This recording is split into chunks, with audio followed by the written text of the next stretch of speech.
কোরআন 30 পারা, এই সূরা একবার তেলাওয়াত করলে 10 পারার সওয়াব হয়ে যায়। বিশ্বনবী বললেন অবশ্যই পড়ব। সাহাবীদের মধ্যে ঘোষণা দিলেন, ও সাহাবারা, তোমাদের ভাই মুআবিয়া ইবনে মুআবিয়া আল-মুজানি কিছুক্ষণ আগে মদিনাতে ইন্তেকাল করেছে। এই মুহূর্তে আমরা গায়েবানা জানাজা পড়ব। বিশ্বনবী প্রথম কাতারে দাঁড়ালেন, হাজার হাজার সাহাবারা লাইন ধরে দাঁড়ালো। সাইয়েদনা জিবরাইল 1,40,000 ফেরেশতা নিয়ে সাহাবাদের পেছনে দুইটা লাইনে দাঁড়িয়ে গেলেন। বিশ্বনবী তো অবাক, ঘটনা কি? কোন সাহাবীর গায়েবানা জানাজায় তো ফেরেশতা নামে না আকাশের উপর থেকে। বিশ্বনবী জিজ্ঞেস করলেন, জিবরাইল, কোন সাহাবীর গায়েবানা জানাজায় তোমরা আকাশ থেকে এত ফেরেশতার বহর নিয়ে নামো নাই?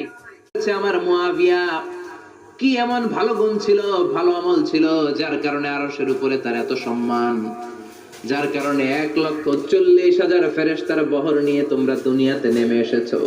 তাহলে মৃত্যু আসার আগে বিশ্বনবী বললেন, জীবন কাজে লাগাও, বার্ধক্য আসার আগে যৌবনকে কাজে লাগাও, অসুস্থ হওয়ার আগে সুস্থতাকে কাজে লাগাও। সুবহানাল্লাহ পড়ে। এরপরে বিশ্বনবী বললেন, দারিদ্রতার কষাঘাত আসার আগে ধনাঢ্যতাকে কাজে লাগাও। 5 নম্বরে সব শেষে বিশ্বনবী বললেন, ব্যস্ত হয়ে যাওয়ার আগে অবসরকে